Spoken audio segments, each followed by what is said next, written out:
Krishna. Hare Krishna. Om Namo Bhagavate Vasudevaya. Om Namo Bhagavate Vasudevaya. Om Namo Bhagavate Vasudevaya.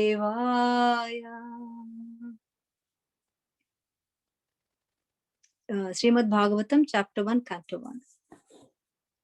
Janmadhyasya yatonvayaditaratar chartheshvabhignaswarar tene brahma hridaya adikavaye muyyanti yat surayah तेजो वारिमृदां यथा विनिमयो यत्र त्रिसर्गो मृषा धाम्ना स्वेन सदा निरस्तकुहकम् सत्यं परं धीमहि. Hare Krishna, translation. O my Lord, Sri Krishna, son of Vasudeva, O all-pervading personality of Godhead, I offer my respectful obeisances unto you. I meditate upon Lord Sri Krishna because he is the absolute truth and the primal cause of all causes of the creation, sustenance, and destruction of the manifested universes. He is directly and indirectly conscious of all manifestations, and he is independent because there is no other cause beyond him. It is he only who first imparted the Vedic knowledge unto the heart of Brahmaji, the original living being. By him, even the great sages and demigods are placed into illusion, as one is bewildered by the illusory representations of water seen in fire or land seen on water. Only because of him do the material universes, temporarily manifested by the reactions of the three modes of nature, appear factual, although they are unreal. I therefore meditate upon him, Lord Sri Krishna, who is eternally existent in the transcendental abode, which is forever free from the illusory representations of the material world. I meditate upon him, for he is the absolute truth. Dharma projita kaitavotra paramo nirmatsaranam satam vedyam vastavamatra vastu shivadam tapatrayonmulanam. Srimad-Bhagavate Mahamuni-krite Kim va parairishvaraha Sadhyo hridyavarudhyatetra kritibihi Shushrushubistakshanat.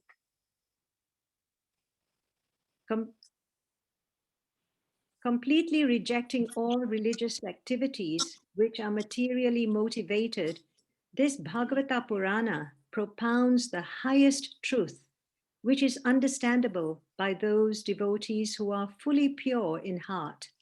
The highest truth is reality distinguished from illusion for the welfare of all. Such truth uproots the threefold miseries. This beautiful Bhagavatam, compiled by the great sage Vyasadeva in his maturity, is sufficient in itself for God realization. What is the need of any other scripture?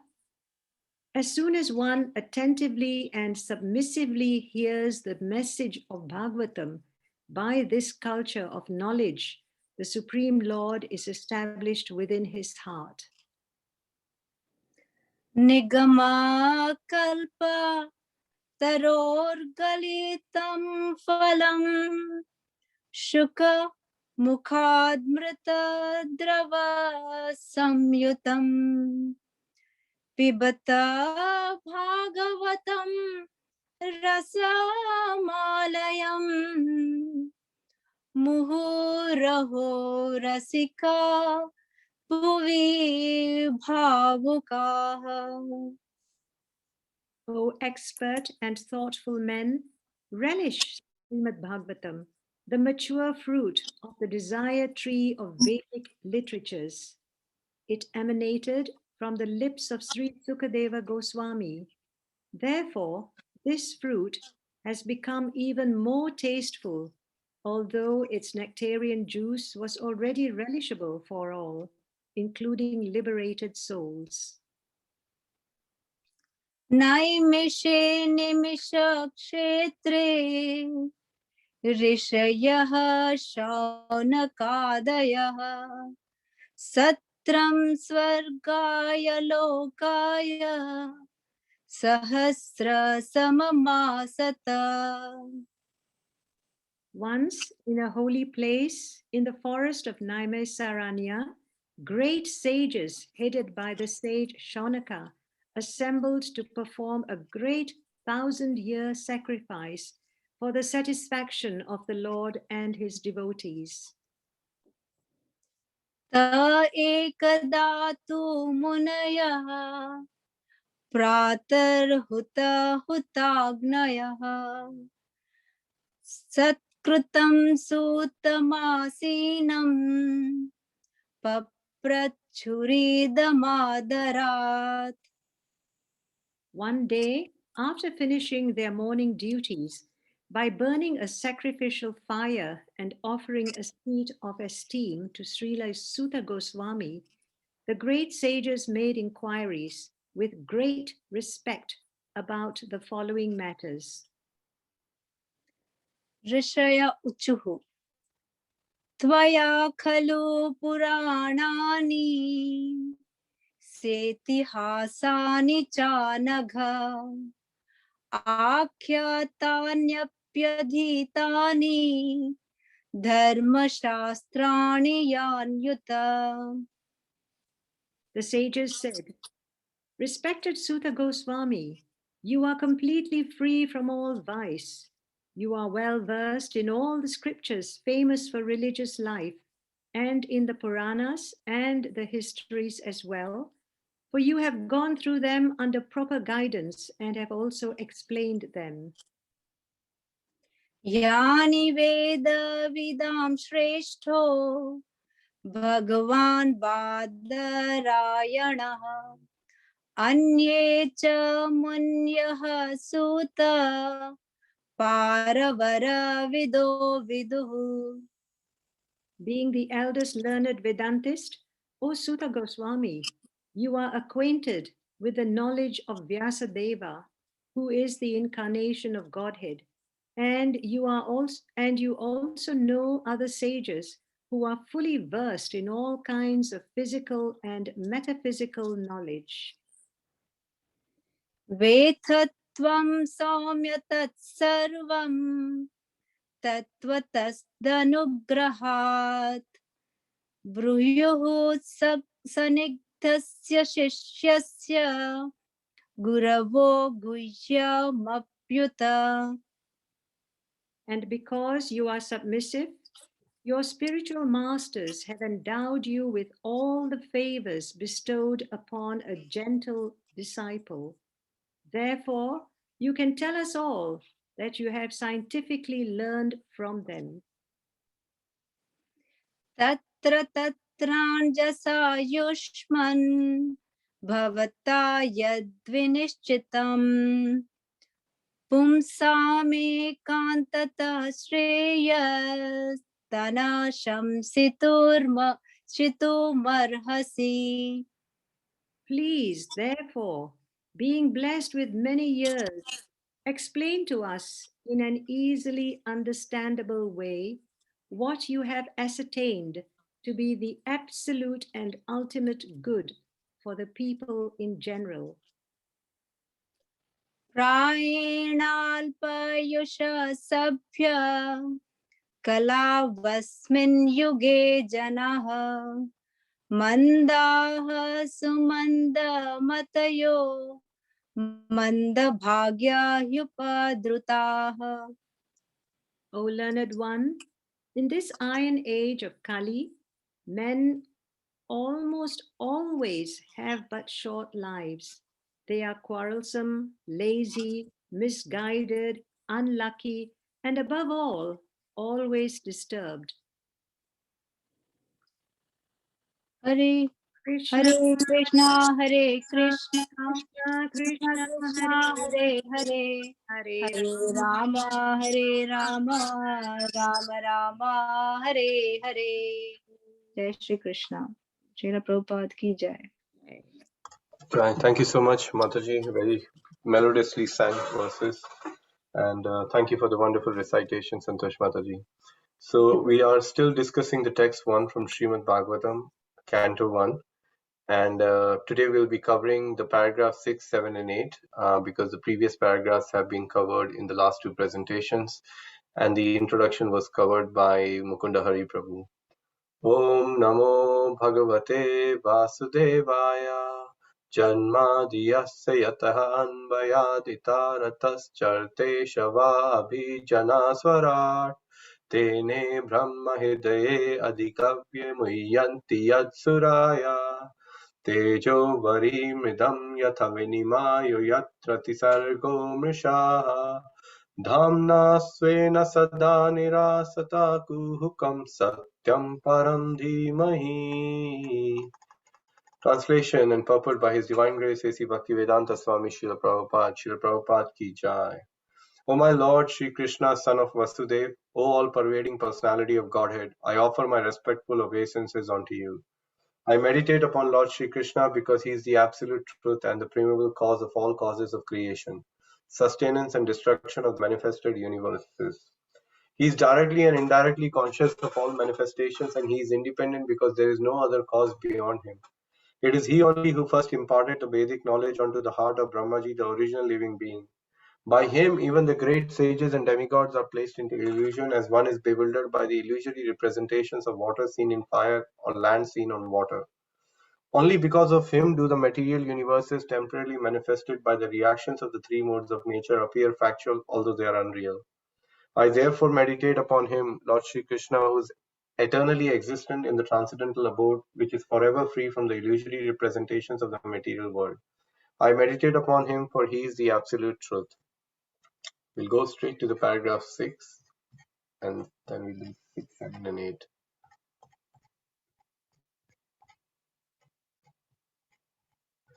Paragraph 6. Srimad-Bhagavatam is a narration of the Swarupa of the Lord manifested by his internal potency, and this potency is distinguished from the external potency which has manifested the cosmic world, which is within our experience. Srila Vyasadeva makes a clear distinction between the two in the shloka. Sri Vyasadeva says herein that the manifested internal potency is real, whereas the external manifested energy is in the form of material existence is only temporary and illusory, like the mirage in the desert. In the desert mirage, there is no actual water. There is only the appearance of the water. Real water is somewhere else. The manifested cosmic creation appears as reality, but the reality of which this is but a shadow, is in the spiritual world. Absolute truth is in the spiritual sky, not the material sky. In the material sky, everything is relative truth. That is to say, one truth depends on something else. This cosmic creation results from interaction of the three modes of nature, and the temporary manifestations are so created as to present an illusion of reality to the bewildered mind of conditioned soul who appears in so many species of life, including the higher demigods like Brahma, Indra, Chandra, and so on. In actuality, there is no reality in the manifested world. There appears to be reality, however, because of the true reality which exists in the spiritual world, where the personality of Godhead eternally exists with his transcendental paraphernalia. Next paragraph. The chief engineer of the complicated construction does not personally take part in the construction, but he knows every nook and corner because everything is done under his direction. He knows everything about the construction both directly and indirectly. Similarly, the personality of the Godhead, who is the supreme engineer of this cosmic creation, knows every nook and corner, although affairs are being carried out by the demigods. Beginning from Brahma down to the insignificant ant, no one is independent in the material creation. The hand of the Lord is seen everywhere. All material elements as well as the spiritual sparks emanate from him only, and whatever is created in this material world is but an interaction of the two energies, the material and the spiritual, which emanate from the absolute truth, the personality of Godhead Sri Krishna. A chemist can manufacture water in the chemical laboratory by mixing hydrogen and oxygen, but in reality the living entity works in laboratory under the direction of the Supreme Lord. And the materials which he works are also supplied by the Lord. The Lord knows everything directly and indirectly, and he is cognizant of all minute details. And he is fully independent. He is compared to the mine of gold, and the cosmic creation in so many different forms are compared to the objects made from the gold, such as gold rings, necklaces, and so on. The gold ring and the gold necklace are qualitatively one with the gold in the mine, but quantitatively the gold in the mine is different. Therefore, I do apologize. Therefore, the absolute truth is simultaneously one and different. Nothing is absolutely equal with the absolute truth, but at the same time, nothing is independent of the absolute truth. Last paragraph. I think it would be nice if somebody else would like to read it. Who should we have?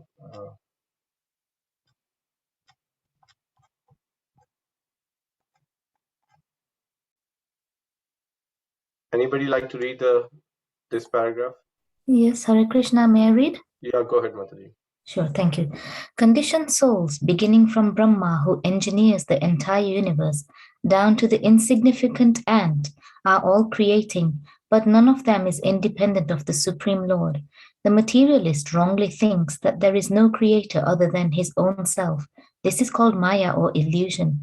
Because of his poor fund of knowledge, the materialist cannot see beyond the purview of his imperfect senses, and thus he thinks that matter automatically takes its own shape without the aid of a superior intelligence. This is refuted in this shloka by Srila Vyasadeva. Since the complete whole or the absolute truth is the source of everything, nothing can be independent of the body of the absolute truth. Whatever happens to the body quickly becomes known to the embodied. Similarly, the creation is the body of the absolute whole. Therefore, the absolute knows everything directly and indirectly that happens in the creation. Hare Krishna. Thank you so much. I'd like to offer my pranams, my obeisances to our acharyas, and by their mercy, if I'm able to speak something and by all of your blessings, then I'll consider this session for my purification. And also, if it helps others in sharing something from the proper Prabhupada, I'll consider that as a success for this session.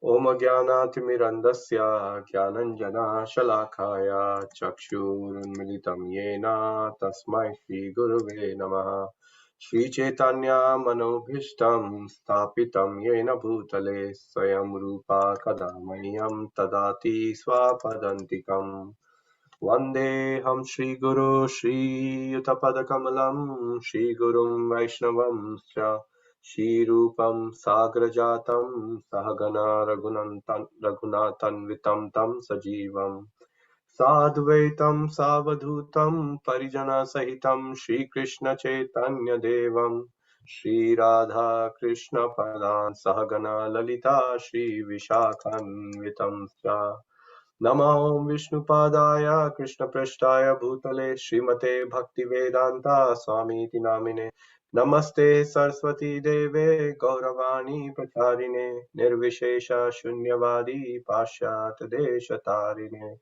Vanchakalpatarubhyascha Kripa Sindhu Evacha Patitanam Pavanebhyo Vaishnavebhyo Namo Namaha Tapta Kanchana Gaurangi Radhe Vrindavaneshwari Vrishabhanusute Devi Pranamami Hari Priye Jai Shri Krishna Chaitanya Prabhu Nityananda Shri Advaita Gadadhar Shivasadi Gaur Bhakta Vrinda Hare Krishna Krishna Krishna Hare Hare Hare Rama Rama Rama Hare Hare.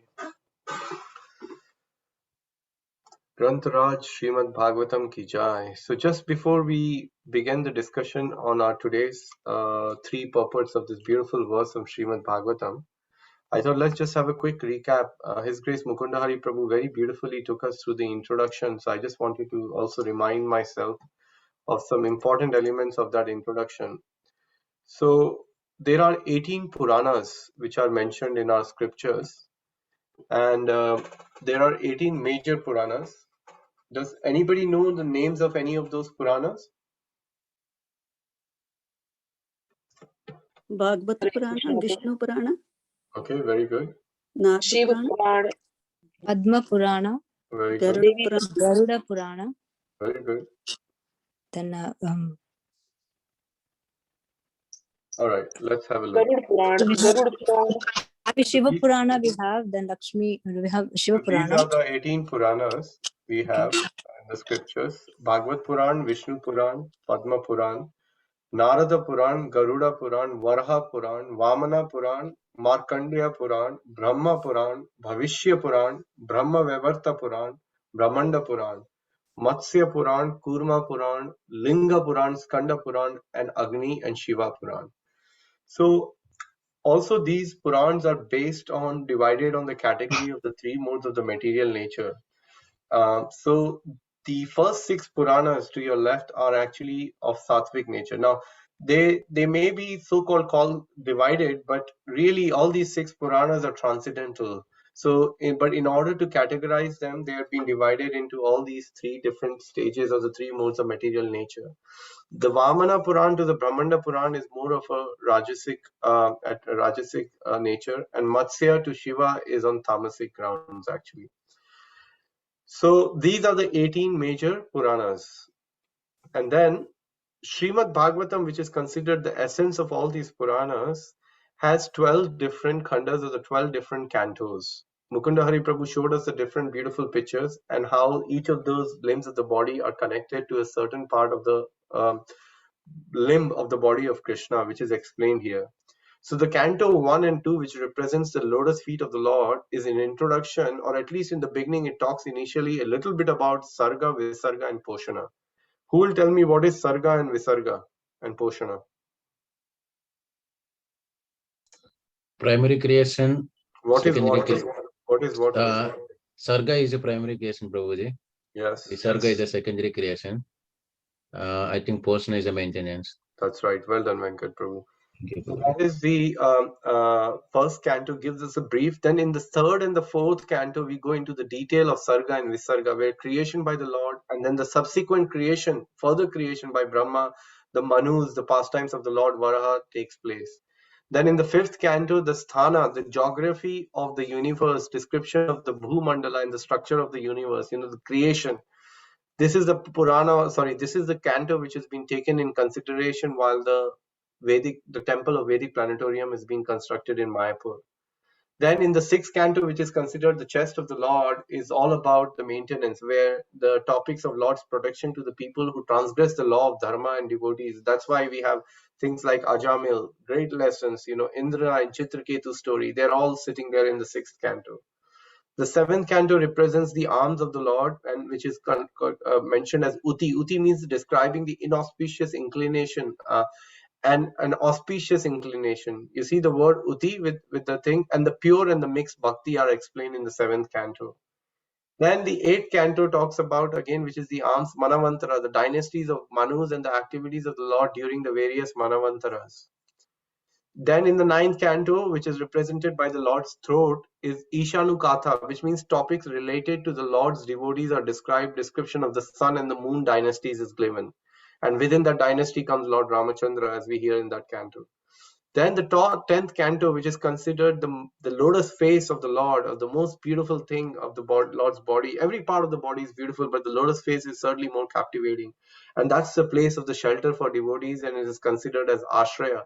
Lord Krishna's pastimes in Vrindavan, Mathura, Dwarka, and Hastinapur are given, and how the Lord is, various opulences are given in terms of the 16,108 palaces, or the beautiful rooms within those palaces, which has been, where the different queens of Krishna are living. Finally, the 11th canto, which is the forehead of the Lord, where it is mentioned that it's talked about liberation and the mukti, which takes, and how the real mukti takes shelter at the Lord's lotus feet is being described. And the story of Navayogendras, Nimi Sambat, Uddhava Gita, and disappearance of Krishna and Yadu dynasty is explained in the 11th canto.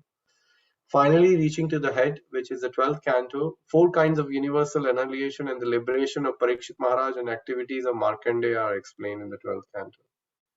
So this is the description of the first two cantos. And what is Srimad-Bhagavatam? This Srimad-Bhagavatam is the literary incarnation of God, and it is compiled by Srila Vyasadeva, the incarnation of God. It is meant for the ultimate good of all people. And it is all successful, all blissful, and all perfect. All the verses of Srimad Bhagavatam are nectar, but this particular verse really brings the essence of what is actually Srimad Bhagavatam. Srimad Bhagavatam is actually nothing but Krishna himself. Why? Because it's a literary incarnation of Krishna. It is such a sacred, such a profound, such a spotless literature we have been provided by in our parampara, and we are very grateful to Srila Prabhupada for working so hard, tirelessly, wherever he went, even at the night at 12 o'clock, 2 o'clock in the night, he would get up and he'll start transcribing Srimad Bhagavatam. That is how dear this literature was to Prabhupada and previous Acharya. And he knew how important this literature is and what it can do to the world. And the world, to some extent, whatever it is today and however it is saved, is because it is saved and preserved because of Srimad Bhagavatam. There is no other reason, actually. So the Canto 1 is about setting the stage, where we learn various concepts. We learn about the history, like what happened, how did the Bhagavatam come into play, various characters. There are different conversations going on, like one story to another story. There is a story going on between Parikshit Maharaj and Sukdev Goswami, which is then heard by Sutta Goswami and later on narrated in the sages of Naimisharanya. The second dialogue. Then within that dialogue is various stories starts to come to play. And then finally, we start with the first verse, which we just recited. And what is the first verse? It talks about these topics. It talks about who's the primable cause. Janmadi yasya yataha anvayad itaratas charte shava abhijana swarat. Who is the primable cause? It's Krishna who's the primable cause. He's cogniscient. He is the ultimate cause of everything. There is no cause above him, actually. Everybody else, including Lord Brahma, Brahma's cause is Krishna, because Brahma is coming from Krishna. He is independent and he is the enlightener, because he is the one. Brahma Hidayo Adhikavaye. He is the one who actually gave the signs of Krishna consciousness to Lord Brahma from within. He inspired him from within. And finally, he is the one also who puts the souls into bewilderment through the material energy, which we read particularly in the text 6, 7, and 8 in the paragraph. Prabhupada talks about how through the external energy the souls gets bewildered. The same concept is being spoken in the Bhagavad Gita as well, that how the Lords through his energy, Devi hi esha gunamai mama maya turataya, that through this divine energy, which is the material energy of the Lord, we come into illusion, thinking that everything around me is actually meant for my enjoyment, and that in itself is the biggest cause of our bondage, actually. And finally, what is the factual basis? Who's the foundation, and who's the eternal abode? All these things are explained in Srimad Bhagavatam. How many months did Bhaktisiddhanta Saraswati Thakur spoke on this verse? Does anybody knows?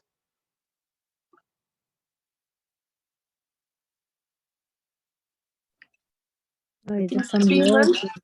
3 months, that's right, Raslila Machaji. Bhaktisiddhanta Saraswati Thakur gave kathas just for 3 months on this one verse. What to speak of, moving forward in Bhagavatam. Of course, we are just trying to follow in footsteps by having some limited understanding, and especially I'm extremely insignificant in front of our entire Guru Parampara and many Vaishnavas and devotees who are online listening to this session. But I'll try to take out some key points from Prabhupada's purport and bring them to surface so that we can discuss them. So here in the text, in the 6th paragraph, what is the theme? Lord's internal potency, and this potency is distinguished from the external potency. And how that is distinguished is Prabhupada writes in the purport. He says that Vyasadeva, herein that the manifested internal potency is real, whereas the external manifested energy in the form of material existence is only temporary and illusory, like the mirage in the desert. So one thing is very important to note, which Prabhupada often comments, or if you hear his lecture, the material energy is not false. False means that which does not have an existence. But here, Prabhupada is saying it has an existence, but it is temporary. It's only for some time. It is there today and it may not be there tomorrow. For example, our material body is there today, which is the manifestation of the external energy of the Lord, but it will not be there tomorrow. That means it is temporary.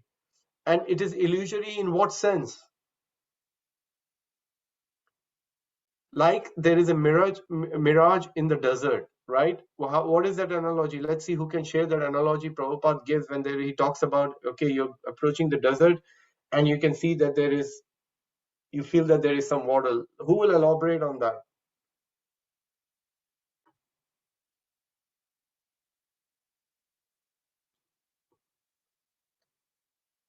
What analogy does Srila Prabhupada goes on to explain in many other places in relation to this? What is he referring to? Why is he referring? It's like a mirage in the desert. Of what? What kind of mirage?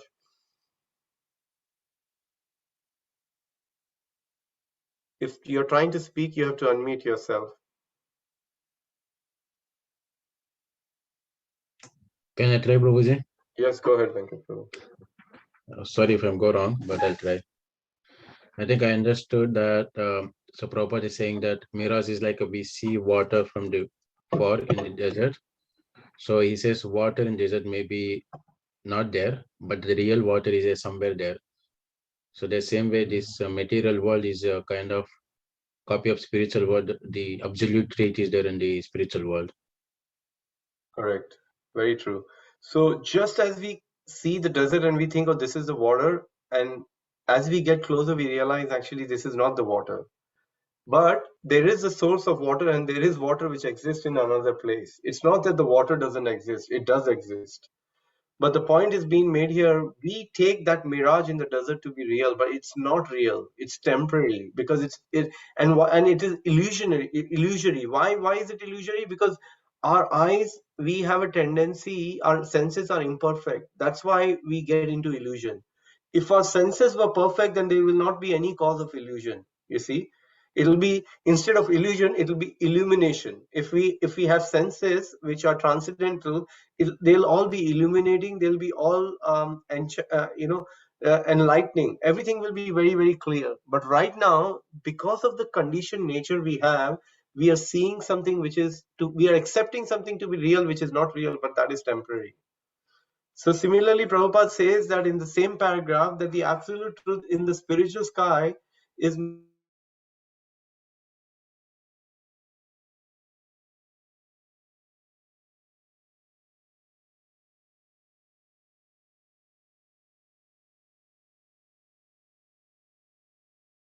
given by a great devotee, Radheshyam Prabhu, where he talks about a beautiful example of 6 blind men trying to hold the different parts of the elephant and giving a commentary or a purport on those different parts. One is holding the tail and he's saying that this is like a this is like a snake.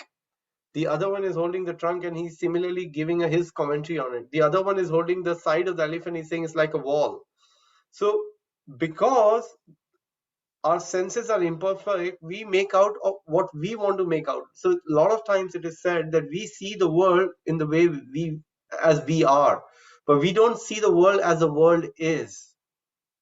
So please make a note of this very important point. So oftentimes we see things as we are, but we don't see things as from an absolute platform. And that's what Srimad-Bhagavatam, the first canto, is setting the stage, that if you're looking to approach this amazing, the most profound literature, get your perspective in place, get an understanding in place that you're entering a spiritual realm. This is not a place where you can have an access from our material conception. We have to keep those conception, our conditioning on side, and take a mood of humility, which is spoken by Krishna in the Bhagavad Gita 4th chapter, where he says, Tad vidhi pranipatena pariprashnena sevaya upadekshanti te jnanam jnaninas tattvatarshina. He's saying that try to approach a spiritual master in humility, in submission. And that is the approach we need to take if we are trying to explore any transcendental or an absolute topic. Without that, we will always be in illusion. Because first of all, we are conditioned, and on top of that, we are, because we are conditioned, we are illusion. In order to come out of the illusion, Chakudan dilo se janme janme Prabhu se. In order to really rise above that illusion, we have to take the shelter of the lotus feet of our spiritual master. Divya Gyan Hirday Prakashito. Here it is said in this beautiful prayer of Guru Vandana that spiritual master will enlighten our heart and he will take away all the ignorance, right? So similarly, if we approach Srimad-Bhagavatam with humility, with submission, there is every hope to somehow or other scratch some surface of this wonderful literature. What to speak of going deep into it actually. So very important, absolute truth is in the spiritual sky, it's not in the material sky. Moving on to the next paragraph, which is the paragraph 6.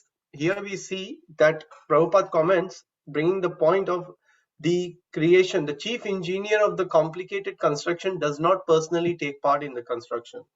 So like recently we went through some construction work in our house. Not recently, it's been 3 months, the time flies. And I worked with a builder who not necessarily was aware of or was here every day trying to oversee the construction, but he knew how much beam, what iron, how much stuff he needs to buy, what he needs to do. He was aware of every single thing, either through his knowledge or through his other people. So similarly, if you take that concept and apply that, when the Lord, who's the supreme engineer of this entire creation, he knows every nook and corner, although affairs are being carried out by the demigods, right? We learn from the Bhagavad Gita that actually it is not us.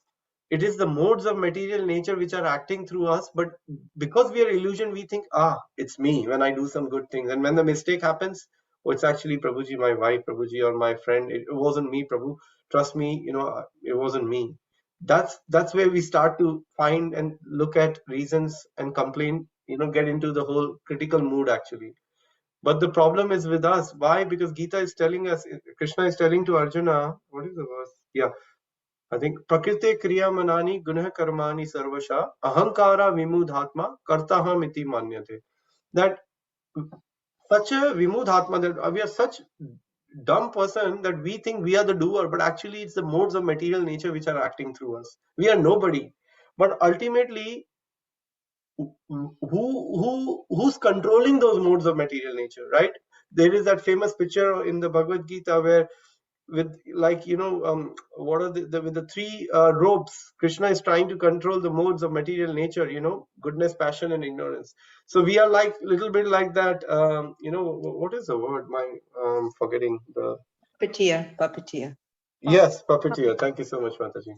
We are like puppeteers in the hands of these modes of material nature which are constantly being pulled. And as Krishna says in the Gita, there is always a supremacy going on between one modes to the another mode. Sometime in the passion, sometime in ignorance. And if we are having a good day, maybe some mode of goodness, at least for myself, I can speak. So that's why we have to understand that it is Supreme Personality of Godhead. He is the engineer. We may be doing little tasks and say, oh, it's fine. Who's seeing it? But the Lord is seeing it in two ways. He's seeing it through his material energy and the demigods because they are his eyes. But he's also directly seeing because he's present in the super soul. Even the sun is Sakshi. Even the sky is Sakshi, Bhagavatam tells us. Even the water is Sakshi, even the air is Sakshi. Sakshi means somebody who's witnessing. So all these various energies of the Lord are witness of what we are doing. So here another example. Look, Prabhupada is such a genius that he knows that how dull I am, at least I can speak to. Then he gives an analogy every other paragraph, almost in Bhagavatam, in so many places. In fact, somebody gifted me a beautiful book of various analogies of Srila Prabhupada. A chemist can manufacture water in the chemical laboratory by mixing hydrogen and oxygen, but in reality, the living entity works in the laboratory under the direction of the Supreme Lord, and the materials with which he works are also supplied by the Lord.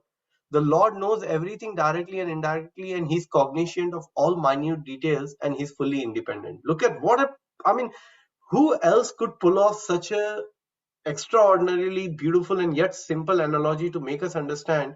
We may be doing some experiment and we may think I've created the water, but hang on a minute.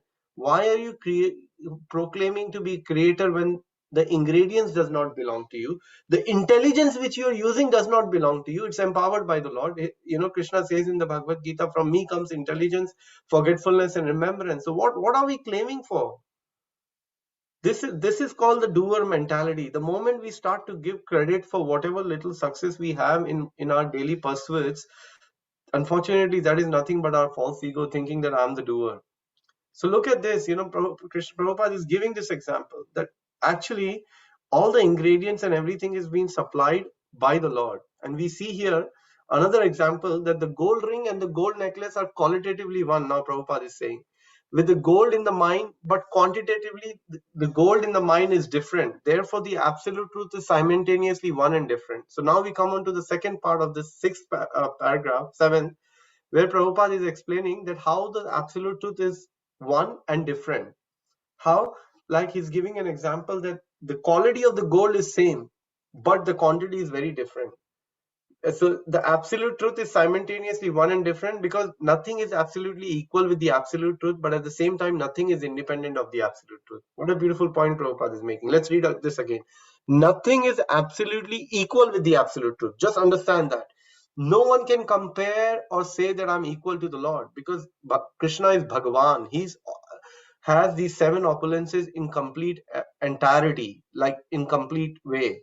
But at the same time, nothing is independent of the absolute truth. So that makes him not only Bhagwan, I mean, it makes him Bhagwan, but it also makes him completely independent. That's why this verse is establishing this very fact right at the beginning. Why? It's telling us, please accept Krishna as the absolute truth. All the other things are depending on him. And throughout the Bhagavatam, we see this beautiful theme across various stories reminding us the moment we go away, like for example, Gajendra, and try to use our strength, we will be baffled, we will be bewildered, and we will be smashed by the material energy until we come to the point of surrendering and understand, yes, I accept Krishna is the absolute truth. We can go on taking many shelters, various stories. We can take the shelter like Dhruv Maharaj, that I want a bigger kingdom than my father. Again, we will be baffled and somehow enlightened if the mercy of the Vaishnavas like Narad Muni is there, or other pure devotees of the Lord coming in the parampara system. Then there is some hope of us being saved. Otherwise, there is no hope. So this is a very, very important fact has been established in this verse. And finally, in the 8th purport of this particular verse, the mentality of that we have to accept that we are not the creator. That is a question being asked to us in this particular purport of Prabhupada, where it's mentioned the materialist wrongly thinks that there is no creator other than his own self. And this is called Maya or illusion. And because of his poor fund of knowledge, the materialist cannot see beyond the purview of his imperfect senses. I've already touched on this. And thus he thinks that matter automatically takes its own shape without the aid of a superior intelligence. We think, oh, that's my father, that's my mother, oh, this is my skin, oh, this is all, this is my body. But how is this all happening? Do we even know how the digestion takes place in our body when we eat the food? There is a whole science taking place in this. My Guru Maharaj calls it biological robot.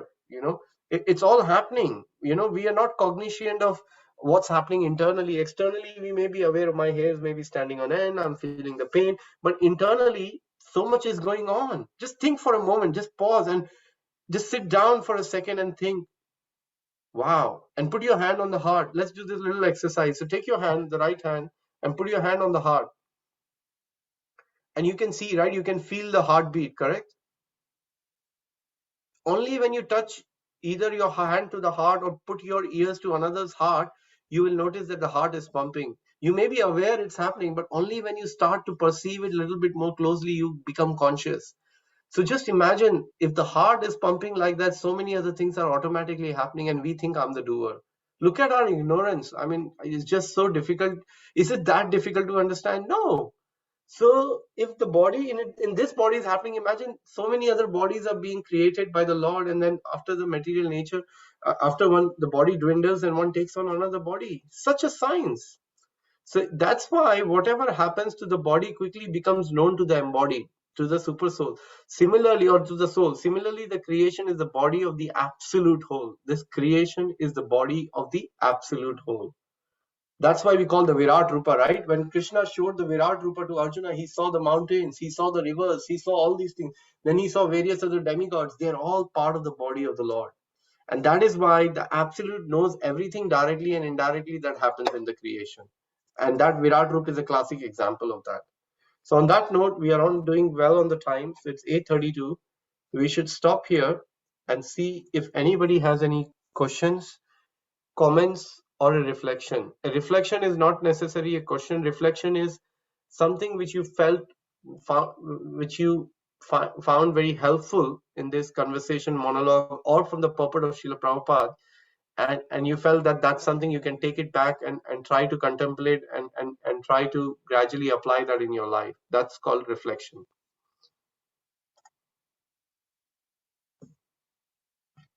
You can either unmute yourself and ask your question or share your reflection, or you can use the benefit of chat button and you can send it in the chat box as well, your question or comment or reflection.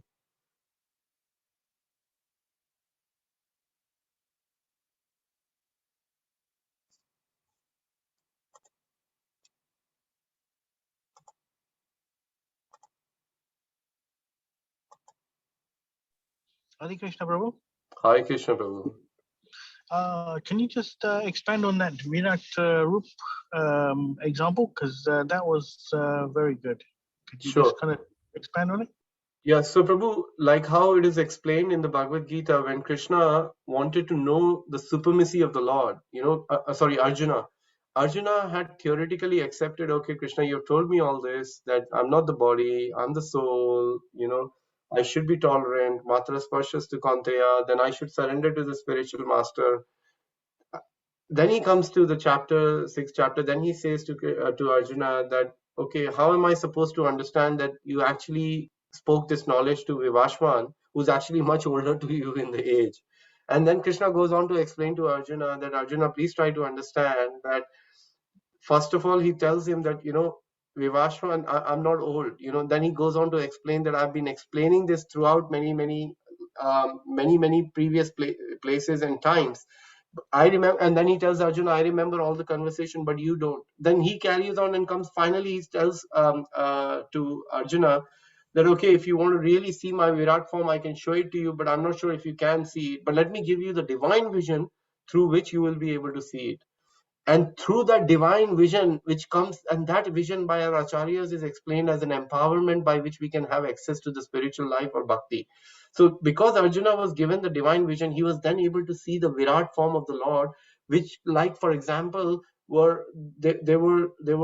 could see the mountains, he could see the sun, he could see the moon, he could see the sky, he could see the various other planets, and he could see the entire creation. And in that sense, the Bhagavatam, this particular verse, is establishing that even this creation is the body of the Lord. And the easiest example to understand that is to take that philosophy of Bhagavad Gita and try to apply it here, because that is the real Virat Roop of the Lord. So once we understand that, then there is no scope of us getting into the illusion when we think that, oh, I have created this, oh, look at this beautiful mountain, and do not acknowledge who the creator behind Mount Sumeru is. And we look at the tiger and we do not acknowledge when Krishna is saying that among the beast I'm the lion, when we look at the lion. And then we look at the water, we drink the water, and we do not acknowledge that the taste of the water is actually Krishna, as he explains in the Bhagavad Gita. So these are some of the ways how we can expand our vision while we are moving about in the world, trying to look at how Krishna's influence and his hand is in every nook and corner, as Prabhupada uses that beautiful word in the purport. It is so profoundly explained that he's making it very categorically clear that see my hand in every nook and corner. And the beautiful part or the element of this process is, the more we surrender, the more we take on to the spiritual activities or services in this Krishna consciousness movement, the more we start to really see the Lord's hand everywhere. The more our faith develops. And how it happens is not magical, it's scientific, because the super soul is there in our heart. And Krishna is telling Arjuna that, from me, I'll give you the remembrance. So that remembrance means the ability to remember the Lord. Otherwise, the remembrance in itself has no use. If we just remember the material nature, we may as well forget everything. But the word remembrance used here is very specifically and very significant, that remembrance should be used or utilized to remember the Lord, not the material energy. And forgetfulness which the Lord gives should be applied in forgetting, which is everything which is not related to Krishna, or everything which takes away from us from Krishna consciousness. Then we are situated rightly in the Krishna consciousness. So I hope that helps you understand that point, Prabhu. Yes, Hare Krishna. That and the connection to how Krishna knows everything as well. Thank you, Prabhu. Hare Krishna. Thank you so much.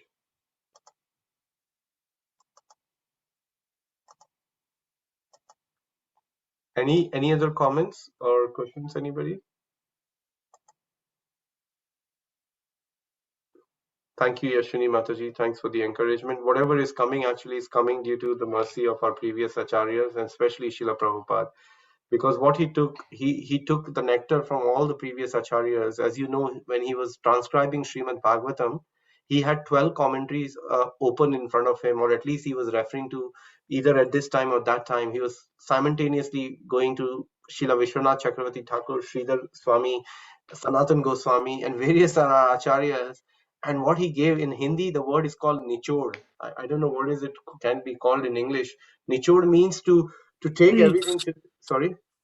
Squeeze the juice out. Squeeze the juice out. Thank you, Mataji, to making it. So he squeezed the juice out, which was flowing from the nectar of these 12 acharyas' lotus lips, and he made a juice out of it, and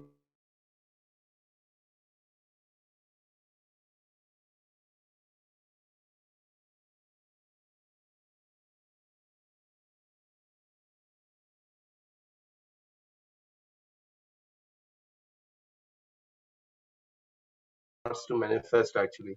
So that's why it's always nice to be in a mode of gratitude and gratefulness, because whatever we are able to repeat, at least in my case, it's more like a parrot because I do not have any realization. But whatever I have is because of the mercy of my spiritual master and Srila Prabhupada and the various previous teachers and the acharyas who have transmitted this knowledge down to us. It's quite amazing, often like I like to share this. My Guru Maharaj mentions this point so nicely, and think about it when you go away from this session today about this particular point. He says that we should for a moment stop everything and think that how much effort did Prabhupada put in writing and transcribing Srimad-Bhagavatam on all the various other books. Just think about it.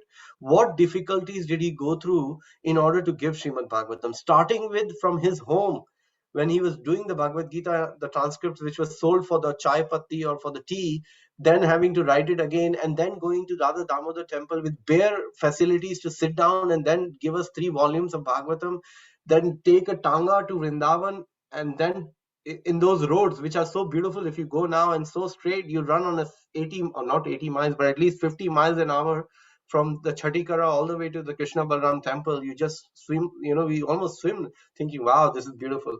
But Prabhupada, the whole body used to shake at 69-year-old sitting in the tanga. If you have seen some of the videos and heard from the previous acharyas, by the time he will get down to catch a train from Mathura station to get to Delhi, his whole body would be moving like that at 69-year-old. Then he will take a train, get down in Delhi, then he will take a bus, not a car or a taxi. Then he will go to Chandni Chowk. There he will find in Chandni Chowk the person who was printing his books. He would sit there, stand there whole day, trying to edit the book, give it all this in, and the person would look around, Swami, why are you doing this? Why are you taking so much of hardships? And what would Prabhupada say? It is the instruction of my beloved spiritual master, Bhakti Siddhanta Saraswati Thakur, and I'm trying to fulfill that instruction. And then he will take that magazine either back to Godhead or Bhagavatam, then he will knock on few doors and try to distribute those magazines. So much hardships Prabhupada took. Why? So we take it for granted. I've got 12 candles, they're beautifully in a nice plastic, beautifying my home, sitting in the bookshelf, and wow, look at that, Prabhu comes to my home, so you've got Bhagavatam, okay, can I have canto 1? Oh yes, Prabhu, here's the canto 1. Open the plastic. What? Open the plastic? How long have you been practicing Krishna consciousness? Prabhu, maybe 3-4 years. Prabhu, open the bag, open the nectar comes when you open the plastic. Read the introduction, every word of Prabhupada books, and you'll get such transparent clarity. You'll get perspective in your life. That's why this program of reading Prabhupada books every day is so crucial for our Krishna consciousness. One chapter of Gita and one chapter of Bhagavatam, if you read, the Maya will not be able to touch you, because you will be fully infused with spiritual intelligence, which is coming in the form of Srila Prabhupada's words actually. I'm conscious of the time. I have this tendency of being carried away, but Hare Krishna Prabhuji, only Hare one Krishna, small Mataji. question. Yes, Mataji. You did mention about Bhakti Siddhanta Saraswati Thakur, about verse 1, he took 3 months to explain. Is there any other literature on this thing of Bhakti Siddhanta Swami doing the Bhagavatam? I'm so sorry, I'm so ignorant. No, that's okay, Mataji. I do not think that Bhaktisiddhanta Saraswati Thakur particularly gave a commentary on Srimad-Bhagavatam and the entire 12 cantos. But there is a reference made. And if you really want to go deeper in the life of the Bhaktisiddhanta Saraswati Thakur and understand his mood, which he passed on to Srila Prabhupada, then let me get you some. Yeah, I have it right at my back of my. 1 second. I'll try to find you. I think. Yeah, 1 second. I'll show you what I have. So if you see this, this is called Bhakti Siddhanta Vaibhav. And this is the book encyclopedia of the life of Srila Bhakti Siddhanta Saraswati Thakur, written by His Holiness Bhakti Vikas Swami. And what a beautiful masterpiece it is actually, where the whole life of Bhakti Siddhanta Saraswati Thakur has been explained very, very nicely. So that will give you an idea. And there, Bhakti Vikas Maharaj very nicely explains that how much time did Prabhupada, Bhakti Siddhanta Saraswati Thakur gave to Srimad-Bhagavatam, and how much he was fond of speaking Bhagavad Katha, and how seriously he took the whole process actually, Mataji. Thank you, Prabhuji. Maybe I'll text you later. Maybe you can just give me the link or something. How do I get it? Well, yeah, absolutely. Anything to do with the books, I can have all sorts of link and any messages you can send me, Mataji. No problem. Yes, Prabhuji. Yes, Prabhuji. No Thank problem. you. Hare Thank Krishna. you. Hare Krishna. Hare Krishna. Hare Krishna, Prabhuji. Hare Krishna, Prabhu. Prabhu, I know it's quite late. I'm just thinking, is it right time to ask a question in the context Go ahead, that Prabhu. you have answered, the question about the Virat Roop just a while back. Sure. So here, there's an example what Lord Krishna, mentioned to Arjuna. So he has given an example like when I talked to Vivasan about, this particular knowledge he passed on to Vivasan, and he was telling Krishna, and I have is it Arjuna, like by any chance, did Arjuna know about this? Was it just an example, a sort of reference? Actually, there are two things, Prabhu Aracharya. I think Prabhupada comments on it in many places and gives a reference when he talks in the lectures also. You see, I think, it's mentioned in quite a few purports by Prabhupada that Arjuna actually had no need to ask the question, but he asked that question for the benefit of us, and especially for those who would question or object to the point that how can Lord Krishna be Supreme Personality of Godhead? That is the reason why he actually asked him to show the Virat form, because Arjuna, Right. you see, he's a devotee of the Lord. But because this is a pastime enacted by the Lord, it is made for the benefit of everyone who gets, not only those where it is taking place in the Kurukshetra, but for everyone else who's going to come through, at least for the next 10,000 years of the Kali Yuga. It's directly explained. These books are law books of Srila Prabhupada. So some sanctity will be maintained in the material world for the next 10,000 years. So the point is, Arjuna asked the question not so much from his point of view. He's a pure devotee of the Lord. But in that moment, he was empowered by Krishna to ask such a question. That's how we have to see things. Otherwise, so many people, Prabhupada says, in so many places would come and they will actually claim that, here it is, I'm God. So Prabhupada, I remember a lecture, he says, okay, if you're God, show me your Virat form. If you're God, pick up the Govardhan hill. Our Lord has done all these things. You're God? Okay, how many wives do you have? Can you actually manage one wife? Krishna had 16,108 wives. So stop complaining. So these are the humorous, points Prabhupada actually made that way, Prabhu. So that is how the acharyas have tried to make us understand this question, Prabhu. No, yeah, Prabhu, this is quite a valid point. But my question here is actually when he mentioned, I know you don't remember, when I passed this knowledge to Lord Vivasan. So is it something Arjuna in his previous incarnations or previous birth somehow, was present, he was aware, but he doesn't remember that thing? So that's what Krishna is trying to tell, that Krishna is telling Arjuna in those verses. He's saying that I know all your previous births you have taken, Arjuna, but you do not know them because you forget them. But I know because I'm seated in your heart as a super soul. So that is why I'm able to remember. But for Arjuna, you see, even though one may be a devotee of the Lord, but that doesn't mean that the devotee of the Lord will remember all his previous life, Prabhu. If he does, then that will create so much of a havoc for the person. What he would remember is that I am Jivera Sarupoye Krishnere Nitya Das. That is what one should try to remember. Whether I remember the past life or not, what's more important for me is that in this life, I have been given Bhagavad Gita. Prabhupada only just recently disappeared from his earthly pastimes. His disciples who are carrying the message are still walking the earth, and they still carrying the same mood and the same effect which is being passed down, and it will carry on. So we must take that spirit in a similar way and try to disseminate this knowledge as far as possible to the people, Prabhu. So in conclusion, when Arjuna says that or when Krishna is trying to tell him, you do not remember, that's a fact that Arjuna cannot, even if, like, it's very difficult because in one sense, pure devotee, Prabhu, he has a full idea of the absolute truth. Like Prabhupada, made so many comments. He's writing the Bhagavatam, but why he's writing it based on that absolute truth. And by previous Acharya, he's giving in the Bhagavatam that verse which he writes, the 10th verse, right? Prayenu alpeshu sabhya kale asmin yuge janaha manda sumanda bhagya manda sumanda manda upa. What is that verse? I'm forgetting the line.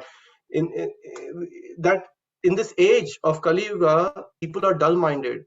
They're quarrelsome, and above all, they're always disturbed and they're unlucky. It's mentioned now. At 5,000 years ago, when this was spoken, Prabhu, it wasn't so much prevalent, but if you read the purport of the Prabhupada, it makes so much of sense even today after 5,000 years ago.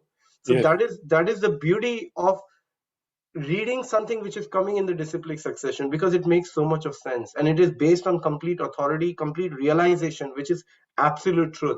So I think we shouldn't worry so much about whether Arjuna actually was able to remember, but Krishna is saying that you do not remember, so we just accept that and we carry on trying to make the best use of what we currently have right now, Prabhu. Yeah, no, that's, thank you, Prabhu. It is something actually, it came into my mind, is it something I was thinking when he has given a reference, and I know like this is, purpose is different. We should not, but is it, we should not go into that detail, but just sort of curiosity, when he referred you, I know now you won't remember, had to pass this knowledge to Vivasana. So was it Krishna was there when he passed this knowledge that time? Arjuna was there, sorry, not Krishna. Arjuna was there when he passed this knowledge, or Arjuna was Vivasana. Vivasana is sun god, isn't it?